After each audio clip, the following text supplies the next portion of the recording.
Good evening, everyone in India, and good morning elsewhere. Actually, I'm calling from Boston, and as you see, my name is Dr. Mahendra Mehta, and I'm going to talk about some aspects of financial mathematics as applied to market risk. Today, we are going to discuss market risk. So, let's start the session. And so, again, I welcome you in the fourth and the last session in the current series of financial mathematics.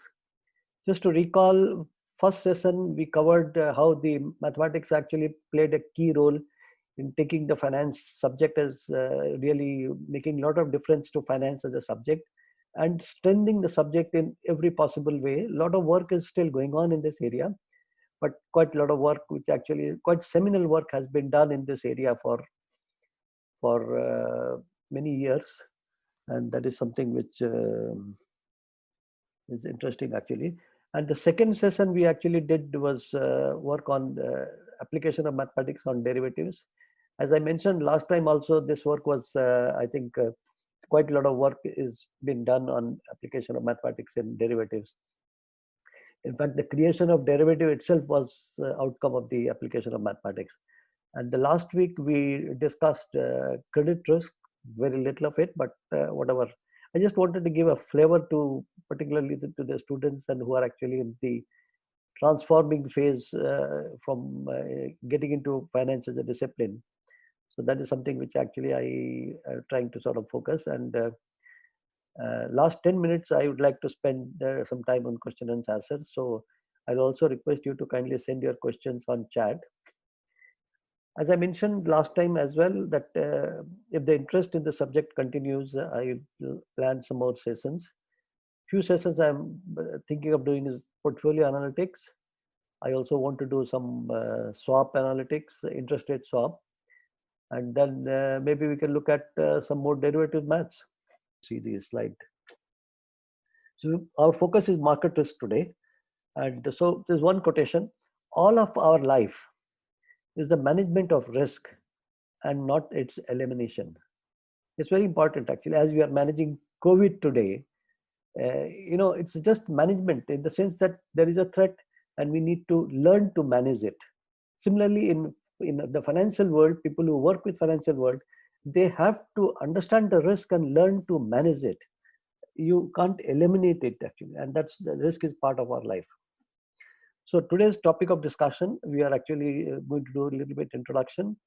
Then we will do general principles of market risk management.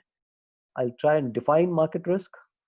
I'll try and identify how the risk is identified and how it is measured and maybe controlled. And then some little mathematics of market risk. Then I'm going to talk about parametric risk and non-parametric risk measurement, or non-parametric VAR. VAR is nothing but value at risk. Then I'll give some examples of calculation of VAR. I'll also do examples of calculation of expected shortfall. It's another very interesting measure which actually has come because VAR in many cases was not sufficient measure for for managing risk. So people came with expected shortfall, which is an interesting way of looking at it. Then we have historical VAR, Monte Carlo VAR. Then I'll also make some comments on limitations of VAR, stress testing, why it is necessary, and then we have the question answer sessions. Let's start. The market risk is an important risk. Uh, the characteristic of the market risk is extremely volatile. I think it's the most volatile risk. Responsible for the market risk has been responsible for destroying many organizations worldwide. Actually, I think there have been cases where organizations, banks, corporations, individuals have really been destroyed because of non or proper improper management of market risk. Barings, one example, I think happened in last century, but what 20-25 years ago.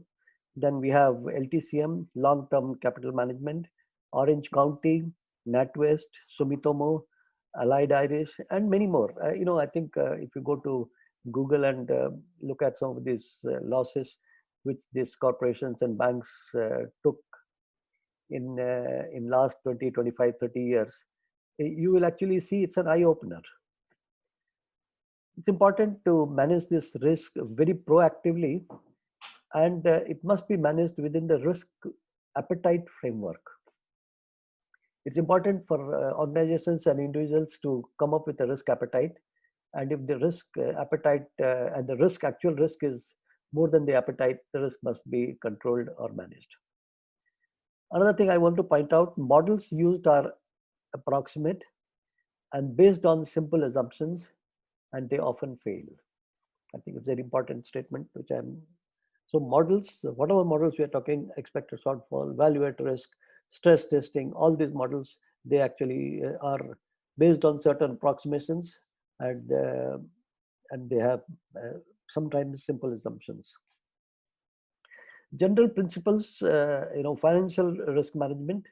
First thing I think, in any task of risk is identification of risk. Here, objective to identify is what can happen to a financial instrument. So that means you have any financial instrument, uh, and if the the factors or the variables in financial instrument, they start to vary, what happens to the value or the price of that financial instrument, and that is something because of the movement in its price. So that is something we actually need to watch out. Then there's a concept called market factors.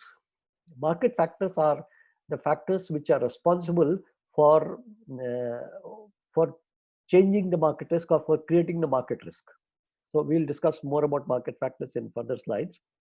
Then again, like anything else, like the entire risk management principle, distribution of losses and gains are done.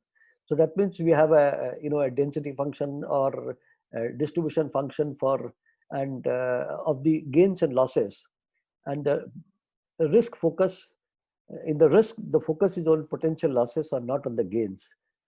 Risk manager is looking at downside, and the business managers are looking at the upside of the in any business actually. So again, there are linear and non-linear contracts. One must understand what is the difference between linear contracts. Linear contracts are you buy foreign exchange, you buy stocks, you buy maybe commodities. They're all generally linear contracts. What it means is that if the price changes by 1%, normally the profit loss will change by 1% adversely, depending upon if you actually bought something, then the price goes down by 1%, your loss will be 1%. So these are linear contracts. Non-linear contracts generally have more market factors to affect their prices, and as a result, they actually have a non-linear relationship between outcome of the profit and losses with the changes in the variables. For example, option contracts. Option contracts are non-linear contracts because they have multiple variables which can actually change the price of the option. One of the most important variable in options is volatility. The passage of time is always taking place. The strike price, the stock price, and the interest rate, and all that actually. So there are a number of variables which actually can cause non-linear type of changes in the price. So these are general principle actually as I'm talking about. Okay, then let's talk about measurement. As I mentioned last time, risk measurement is always forward looking, meaning that we would like to calculate, let's say I bought something today, I would like to measure market risk, that what will happen to my instrument or my profit and loss in next 24 hours, next 1 month, next 1 year. So we are actually, the 1 year is a too long a period for market risk. Normally market risk is measured in a very short time, maybe minute by minute, intraday, daily, surely. So that's the outlook.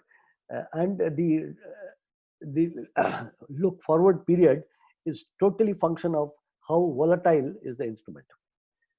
And of course, the calculations are based on historical data and past events. And again, repeat, history repeats. We assume that the history repeats, and so this phenomena will reappear. And as a result, we can actually use those statistical measures to look at what perhaps can happen in future. As I mentioned, potential loss distribution risk is computed. So that is something we actually compute. For an assumed contract or a portfolio of contracts, time, market condition, at certain statistical confidence level, meaning that we actually need to measure risk at a confidence level, 99%, 95%, 90%, 75% or 99.9%, whatever is something, that is something you need to determine. And there are considerations given by regulators as well as your own consideration and the type of instrument you are dealing with. That is something will decide the consideration at what confidence level the risk is required to be measured. We'll discuss that later. And the volatility, which is the most important ingredient of market risk, is actually must be understood well, and that is something is also input to a market risk. Then controls. Unlike other risks, market risk can be completely hedged, can be largely hedged, I would say exactly. So hedging of market risk is very much possible. Out of all risks, this is the best risk for hedging, and it can be managed very well, provided one actually understands it and able to measure it actually. All right. So then I've actually tried to put three components here. Market risk has following broad classification.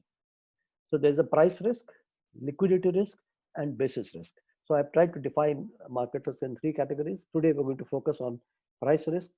I'm not looking at liquidity and basis, but let me just define for the sake of completeness. Price risk identification is every asset has a price risk. No matter, all financial assets have price risk. Measurement, two commonly used methodologies for their improved variations. They are actually like parametric method and non-parametric method, and we will discuss these two. We will also look at some examples in Excel or in R. Analysis at 95% or 99% confidence level, as you mentioned. What is the difference between why 95 and not 99, and why 99 and not 95 is something we will actually discuss right now. One-day VAR or expected shortfall.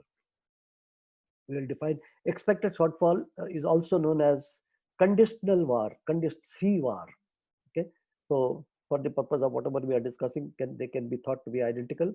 Controls, VAR numbers should be within the risk appetite and easy to do this in practice. I think we discussed this part. And then this is another interesting point I want to bring. When going is good, risk management is generally done less prudently. And that's where actually happens in all of our life, that, when things are looking good, risk management takes the back seat. And when the going is not good, then risk management takes the front seat. So there's something, but it's important to make sure that the risk is managed prudently at all times. All right. So then identification, market risk arises from adverse changes in the price of financial instrument. Okay, our portfolio of financial instruments due to changes in, now here I have an example, primarily driven by volatility of related market factors. Primarily driven by related market factors. Let's just understand. Let us say I buy a stock. Let's say I buy Amazon stock, just trading at $2,400, and I buy one stock, and the price goes down to $2,300, and I lose $100. So what is the market factor here? Here the market factor is the Amazon price. There is no other market factor for this particular instrument. If anything happens to Apple price or Microsoft price, I don't bother about it. I'm just looking at the market factor which concerns me when I'm having a position in Amazon. So that's the market factor, definition of market factor. So market factors, general market factors are interest rates, all kinds of interest rates, 1 month, 2 months, 3 months, 6 months, 1 year, whatever actually. Then foreign exchange rates. Foreign exchange rates appear in pairs. So dollar rupee, dollar euro, euro yen,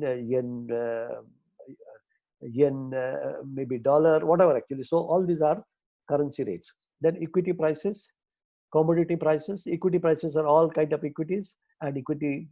Then we are talking about commodity prices, oil, gas, platinum, gold, silver, all these prices. So again, market factors are their prices, whatever portfolio or stock or commodity you hold or you have sold. And their implied volatilities. Implied volatility is also a market factor for all the contingent contracts. Contingent contracts, I mean, I'm talking about the derivative contracts, option related contracts, the contract which has optionality component with them. I'm going to take some examples. Some of them are less susceptible and some are more susceptible to price change.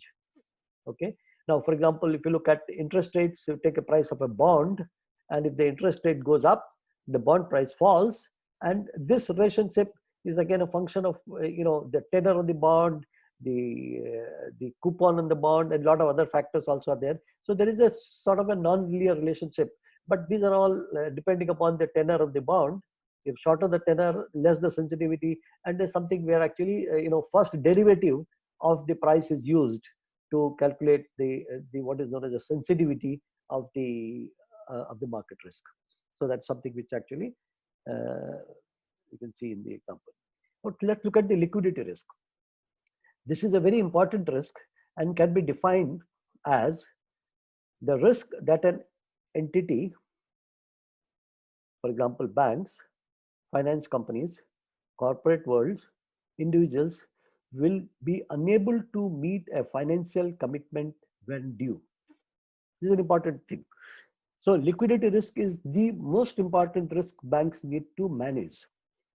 It includes the ability to manage unexpected market conditions that may lead to changes in funding sources or impair the ability to liquidate assets or trading positions in an. So then we are talking about confidence level, where actually it's just a statistical estimate of the at what probability you are actually, at what confidence level you are actually giving an estimate of the market risk. So that is something, as I mentioned, is 99%, 95%, 90%, and something we actually, the individual who is doing the measurement needs to decide. There is something expected shortfall or conditional value at risk, which actually is nothing but is a value at risk, where, or a conditional value at risk, which actually is, that means beyond that particular threshold of confidence level, 99% or 95%, what happens. So what is the average losses which takes place beyond that particular 95 or 99% confidence level, and we actually focus on the extremes, and based on that we calculate what is the expected shortfall. We'll do some calculations now. Then of course the volatility is nothing but standard deviation of returns.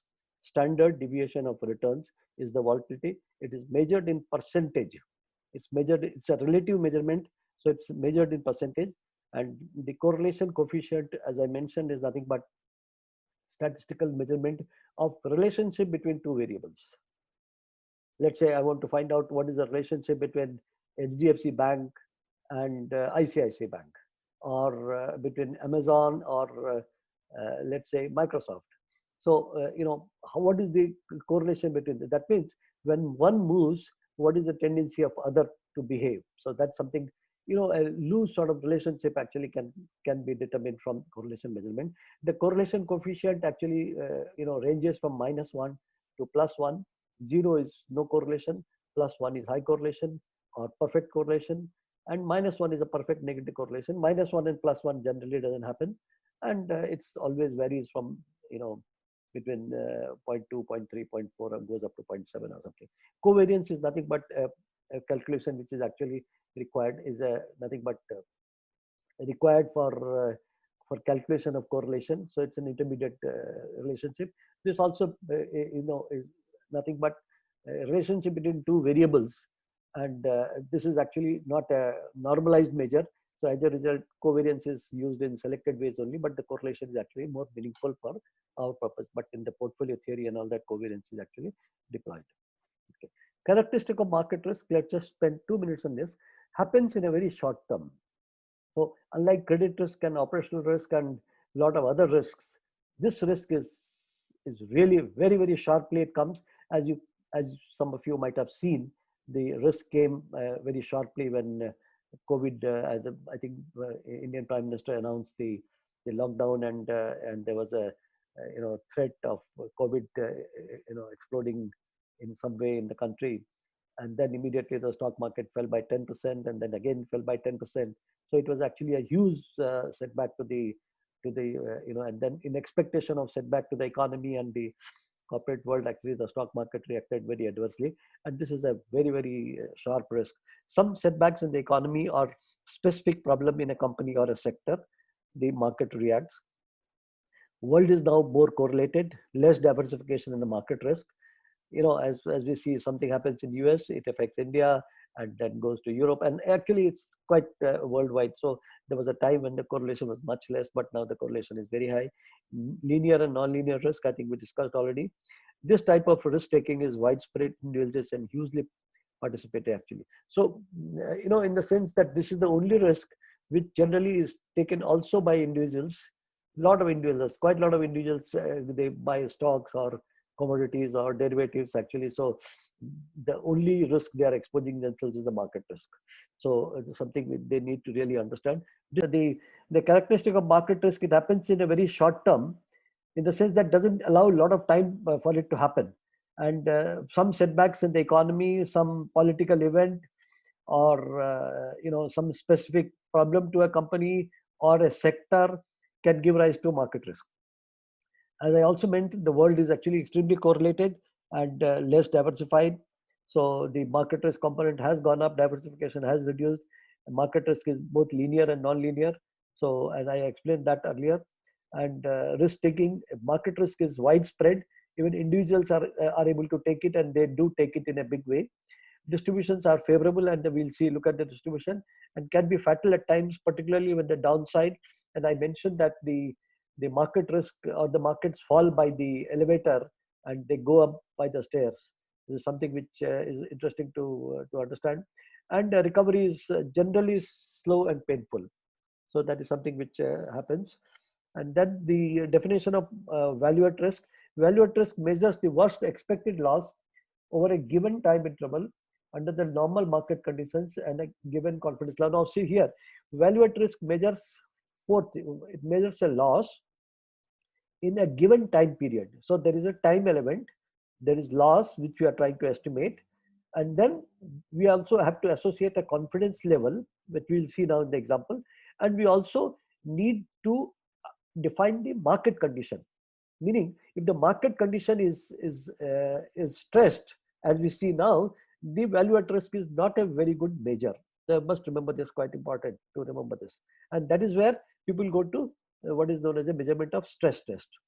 The incorporation or the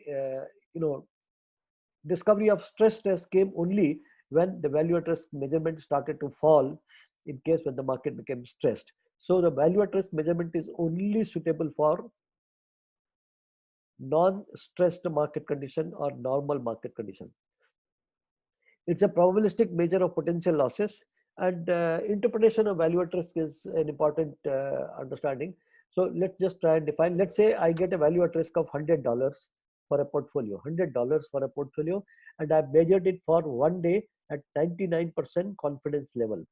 It means that my expected loss in 1 day, that is till next day, is not likely to exceed $100 with 99% probability. That's what it means. Going the other way around, my loss of more than $100 can only happen with 1% probability in next 1 day. That's what actually is the market risk. All right. So then the value at risk is actually, so we're going to take some examples. We calculate the volatility, we calculate the number of days, we need the confidence level, 99%, 95 to 99.9%. And then we actually calculate the value at risk using a formula which actually is given by the position into volatility into the time multiplied by the confidence level. We'll just look at the examples and see exactly how to calculate this. Now, this is an important slide. We just want to make sure that the risk as a function of time is not linear. It is a square root function. That means, let's say you have $100 risk in 1 day. In 2 days, the risk will become double? No. In 2 days, the risk will become only square root of 2. That means $141. 100 into square root of 2. Square root of 2 is coming from where? Square root of 2 is the 2 days. So basically $100 into square root of 2, which comes to 100,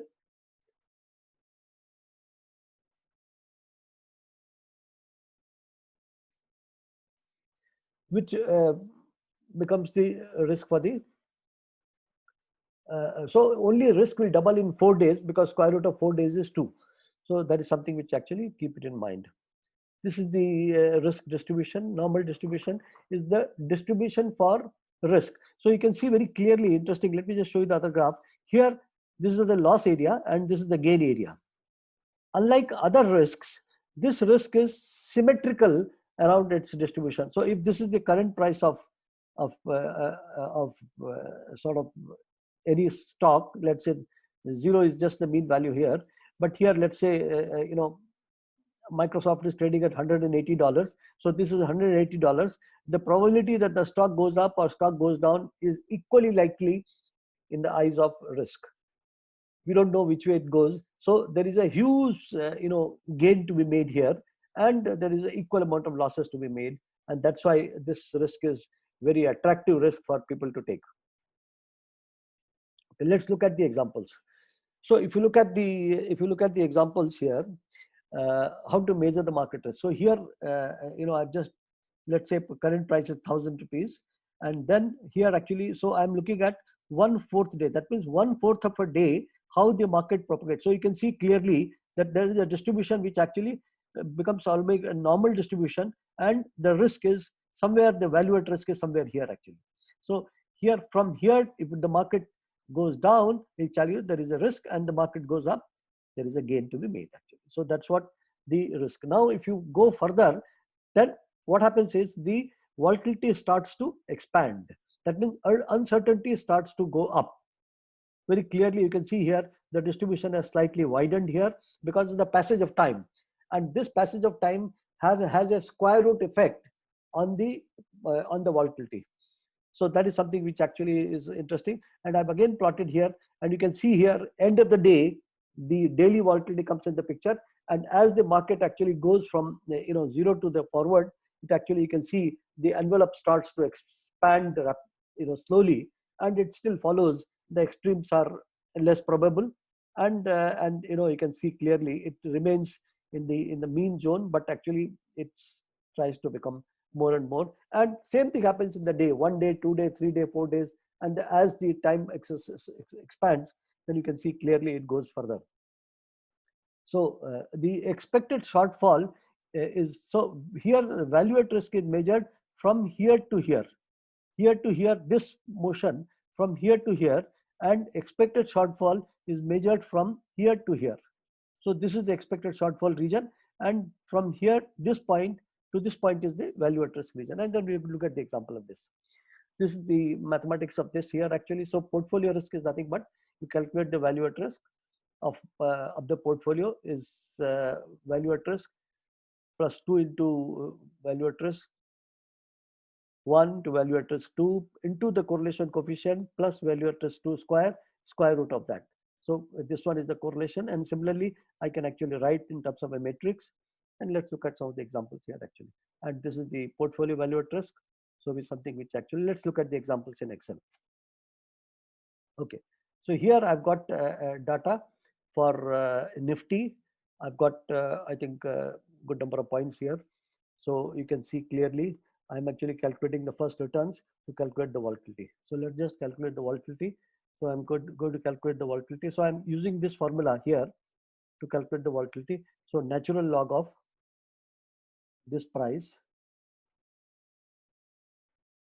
divided by this.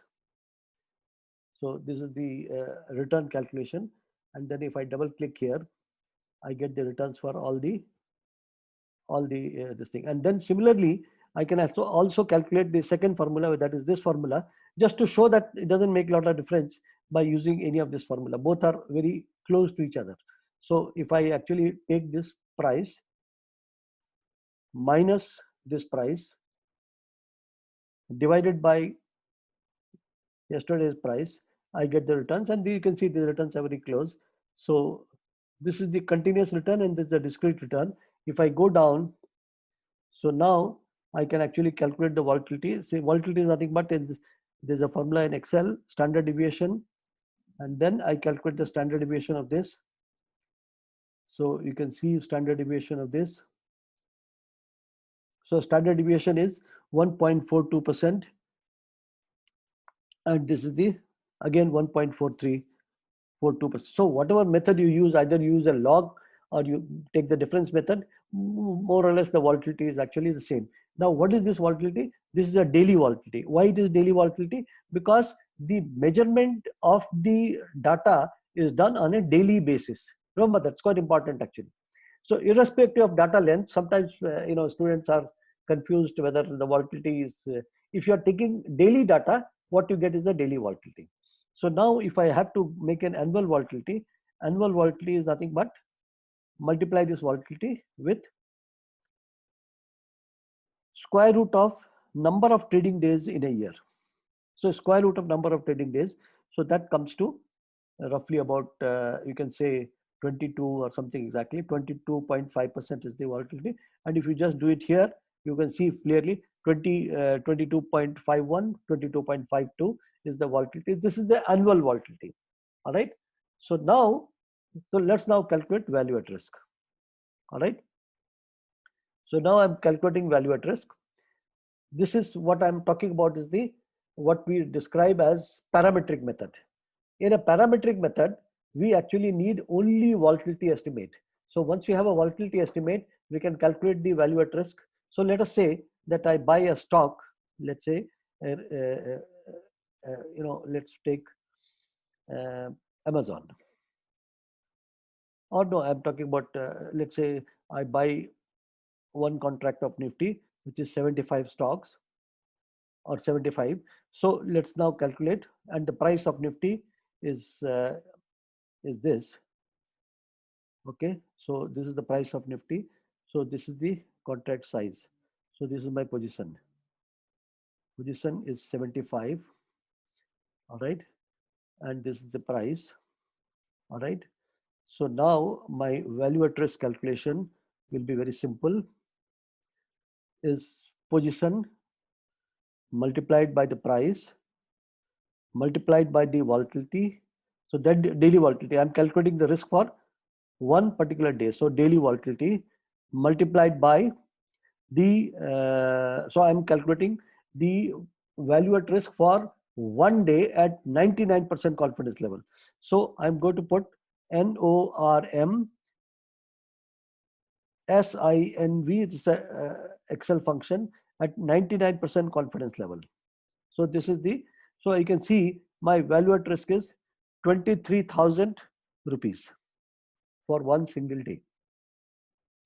All right. So 23,000 rupees, actually I can lose 23,000 rupees for one single day in, if I buy a Nifty, one futures contract in Nifty, or one contract which is 75 position size. So let me just make this spelling correct. All right. So this is what actually is the, so here, if you look at this, so what have I done? Let me just change it to 95 here actually. So what happens? The risk will slightly be down. Actually, you can see here at 95% measurement, you get $16,278 or rupees is the value at risk. All right. Rajnikant, you can hear me? Yes, sir. All Okay. clear. Okay. So this is the value at risk for a particular stock. So the measurement is very simple here.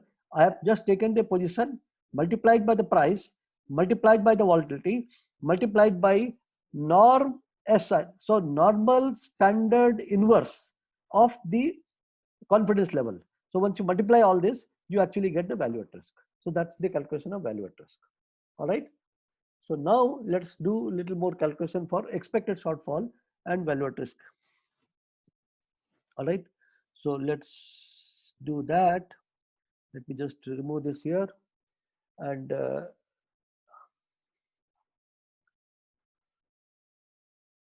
okay, let's just remove this from here. Let's also remove this from here. Okay. So I will also remove this from here. All right. So now I'm going to calculate the historical VAR as well as expected shortfall. Both I'm going to calculate this. So if you actually look at this, these are the returns.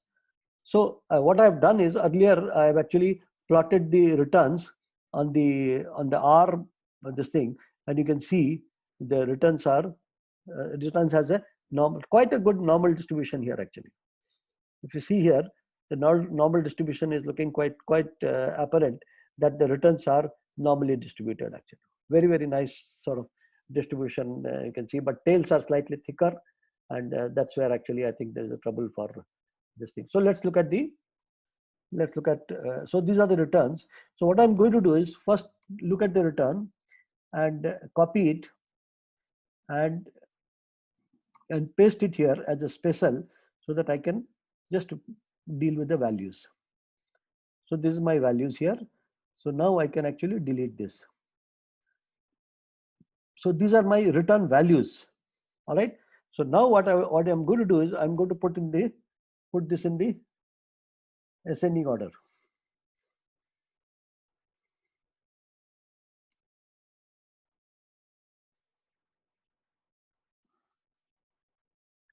So I'm going to sort this in ascending order.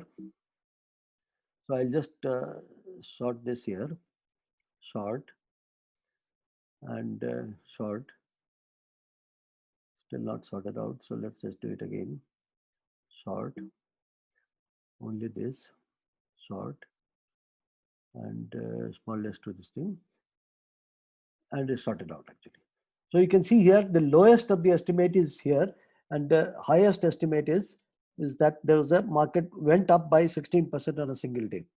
So this is my number actually. So what I've done is I have taken the returns and I have removed the relationship between this. That means I've kept this at values and then sorted it in an ascending order, right from minimum to maximum. All right. So now I'm going to do is I'm going to put some numbers here. So I want to just calculate what is the total number of measurement here. So you can see there are 3041 measurement. So you can see I will put 3041 measurement here. So now I want to calculate 95% VAR. All right, historical VAR, and 99% historical VAR. All right. So in order to do that, what I'm going to do is that I'm going to do 1 minus 95% multiplied by this number. So what will I get is I get a measurement of 152. Similarly, I'll do 1 minus 99% multiplied by 3014. So I'm sorry, I made a mistake actually here.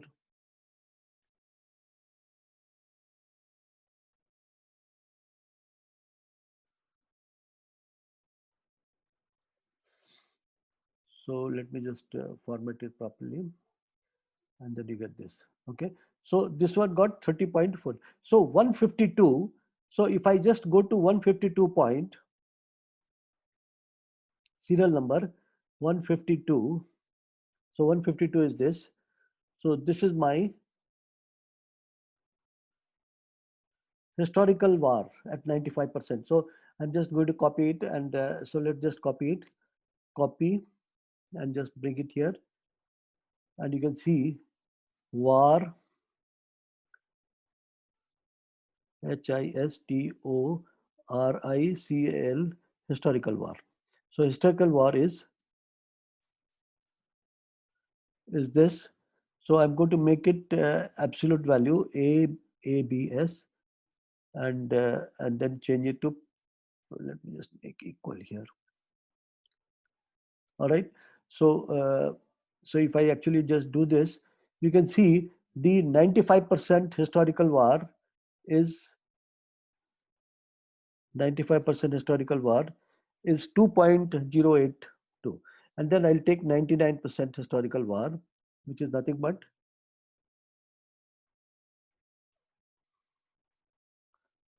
so 30th point. I will take 30th point. So 30th point is this one. So this one I'll copy this and bring it here, and this becomes the what is. So I'll just take the absolute. So let me just copy this cell here, and I get the absolute value. So you can see here 4 point.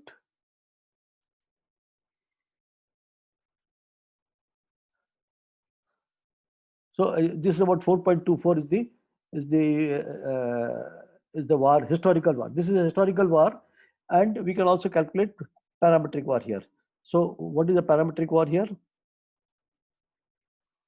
let's calculate parametric VAR or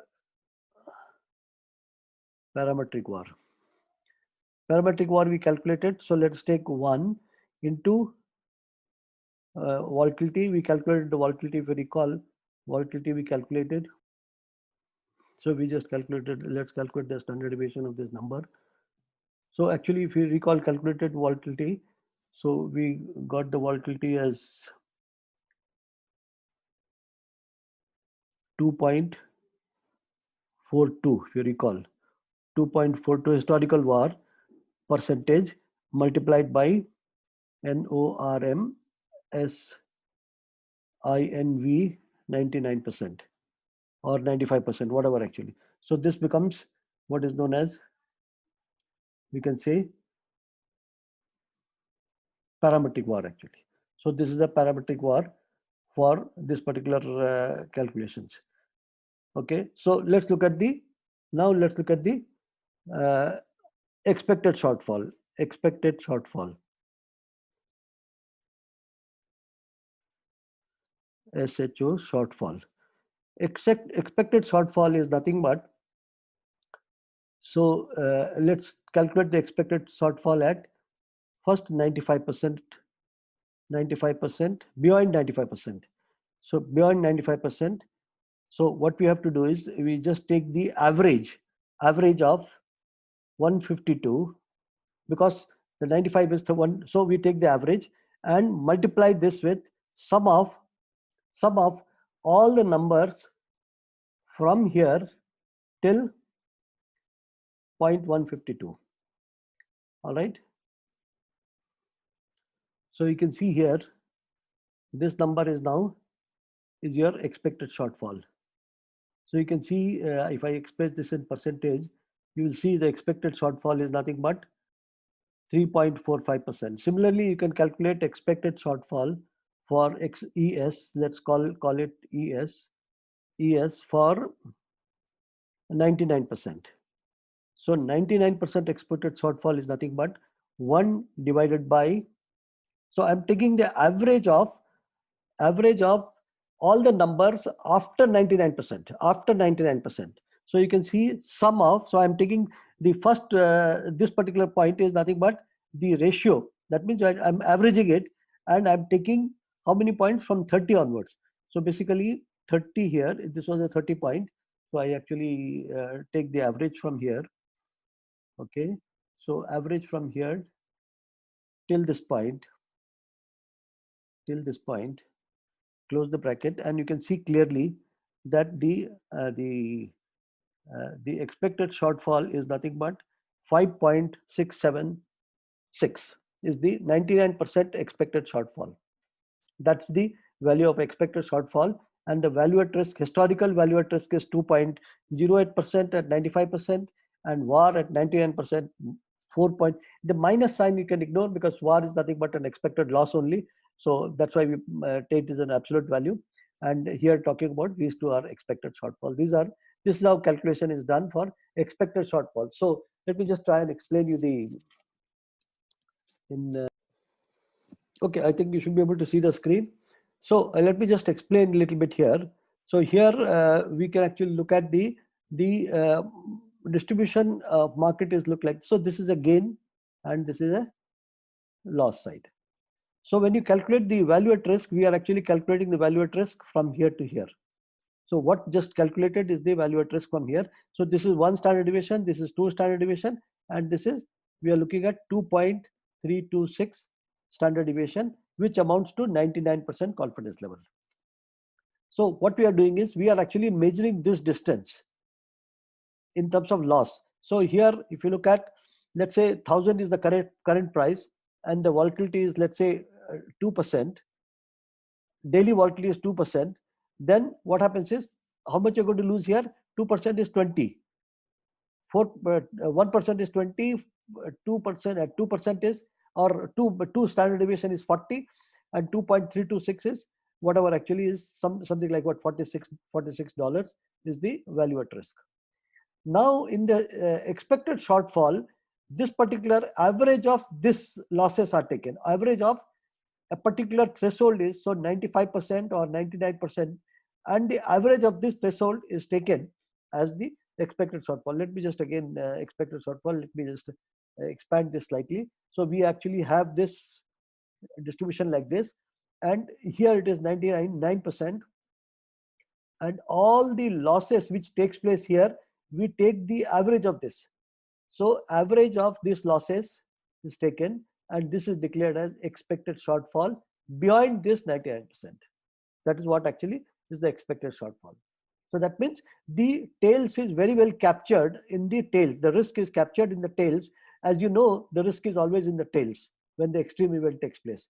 So that's why expected shortfall is a good measure for risk. And that's what actually we are trying to capture here. So let me again give another example here. So if you actually look at this, so the value at risk is nothing but position value, position in rupee or dollar terms, whatever actually, multiplied by the volatility.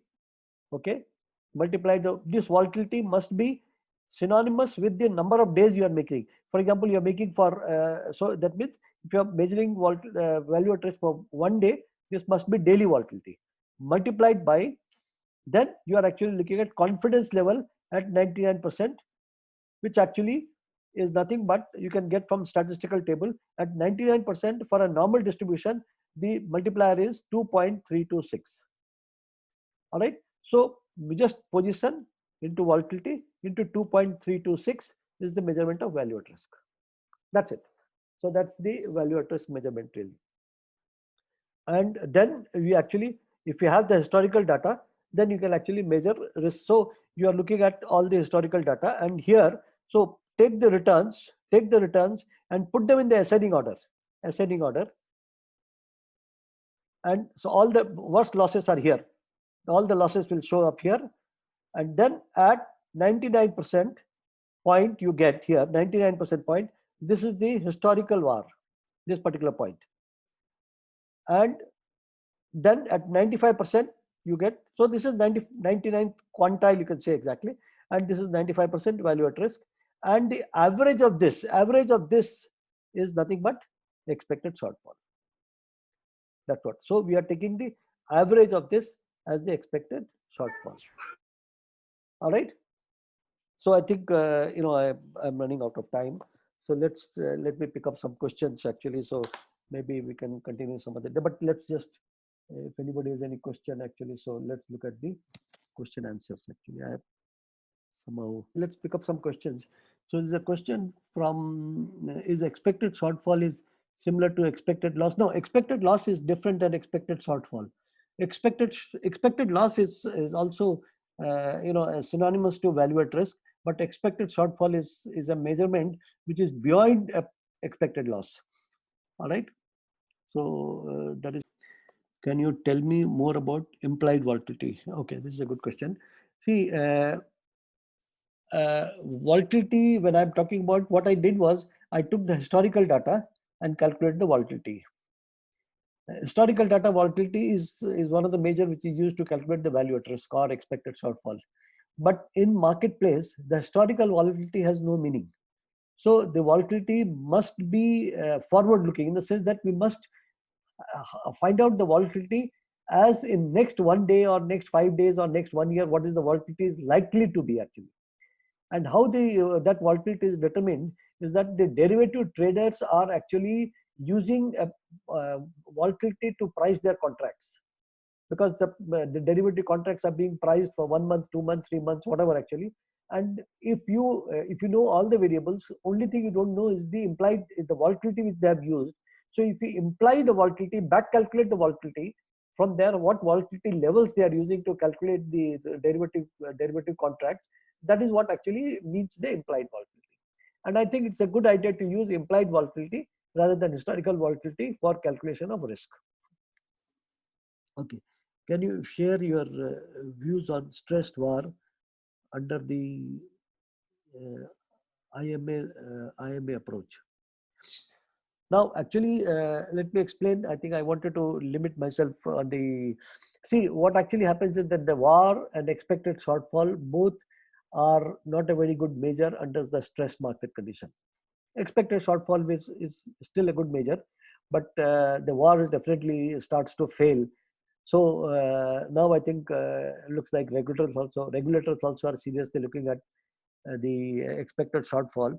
So what really happens is that when the market condition is not normal, then what happens is that the scenario analysis is carried out, and the scenarios are generated based on remember, plausible scenarios are created, and those scenarios are subjected to all the asset holding in a systematic manner to find out how the portfolio or the assets portfolio will lose. And different stressed scenarios are carried out, and then estimate of the market risk is calculated, or all kind of risk is calculated in terms of what can happen really. And value at risk cannot be relied on when there is a stress in the marketplace actually. So remember, stressed risk is different than value at risk and expected. So expected shortfall is still a reasonably good measure if history repeats itself. If history does not repeat itself, stressed expected shortfall also is not a good measure, but it's still one step closer to stressed condition compared to value at risk. So value at risk is definitely not a good measure, but expected shortfall is definitely a good measure, mostly in the stress condition. But again, if again subject to condition, then the history, if it repeats itself, then the expected shortfall is a good measure. Okay. And so there is one more measure, I think, so which is like after 99%, we again check the distribution, like what distribution they are following, and then again we calculate the that is same thing. That is same thing as historical VaR, no? That is same thing as historical VaR. Okay, because if you look at see, what are you plotting? You are plotting the actual past distributions. The other measure is a Monte Carlo simulation. Actually, as the time did not permit, because I have the simulation here, and maybe we can do one more session sometime. But the Monte Carlo method is also a good method, where what you can do is you can simulate. I don't know how many people are familiar with the Monte Carlo. Monte Carlo method actually is nothing but, let me just see here. What I've done is I've actually simulated this Wiener process. So you simulate this Wiener process, and S1 is equal to S0 mu dt plus sigma S0 dz, where dz is a distribution normally distributed with zero mean and standard deviation of under root of dt. So you actually, so what I've done is you can calculate the normal here, the complete distribution, and you can decide what is the volatility you're going to have in future. And if that volatility is, you can actually adjust that volatility, calculate the possible paths, and once you have the possible paths, then you can actually calculate the expected shortfall and the thick tails, volatility and all that. Actually, you can do all sort of calculations if you actually can get the volatility, future volatility right. Please. So if like the distribution is not normal distribution, then can it be called as non-parametric VaR? See, non-parametric VaR is the family of VaR where volatility is not used from historical data. The moment if you use only volatility measure, then it is a parametric VaR. Anything else is the non-parametric method. That means Monte Carlo is a non-parametric method, then historical VaR is a non-parametric method, and if you are using distribution and its behavior, then it's a non-parametric method actually. Parametric method is nothing but you actually are estimating a parameter, statistical parameter, which is nothing but a volatility, and using that past volatility, you are actually doing a statistical calculation for the calculation of a potential loss amount. Are you with me? Yes, yes. So that is a parametric VaR actually. But so you mean like, yeah. So you mean is like if we are calculating volatility, it means it's parametric. Else, absolutely. If we are not, absolutely, if you are using distribution, and then when you are calculating volatility, you are assuming certain distribution of the returns, and in most cases we are assuming that the returns are normally distributed, which actually is fairly, because no other distribution fits very well for the asset returns. The normal distribution is the closest, but only difference in the normal distribution and the actual distribution is, I don't know if you are familiar with kurtosis. Are you familiar with kurtosis? Yes. Kurtosis is a fourth movement.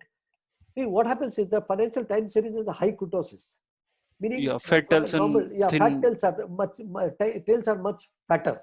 That yes. means the value at risk estimate we are estimating at 99%. Actually, it is not 99% because standard normal distribution assumes that the skirts are falling much rapidly, where the actual skirts are falling much shorter, much slowly because of the fat tails. As a result, the estimates are not quite correct. You get the point? So Yes. you have to keep that in mind, and that is captured by kurtosis. If normally financial time series has a high kurtosis because the kurtosis for normal distribution is 3, if you remember, and Yes. for leptokurtic series, which is actually normally high kurtosis, is 10, 12, 13, 14, 15. Sometimes even goes higher actually. But most of the time we have seen the kurtosis between 5, 6, 4, 5, 6, and all that actually. That itself represents that the tails are really thicker. And when tails are thicker, your estimates actually go wrong. Those are the kind of things you need to understand, when you are actually measuring market risk. Value at risk is a very very simplistic measurement of risk actually. All right, but yeah, from there are limitations. One must understand the limitation, and based on that, act accordingly in terms of looking at the actual risk. Thank you very much once again, and and please take care and have a lovely evening. And next few days, I think, are crucial in India. So please take care and make sure that all of you are safe and your near and dears are safe.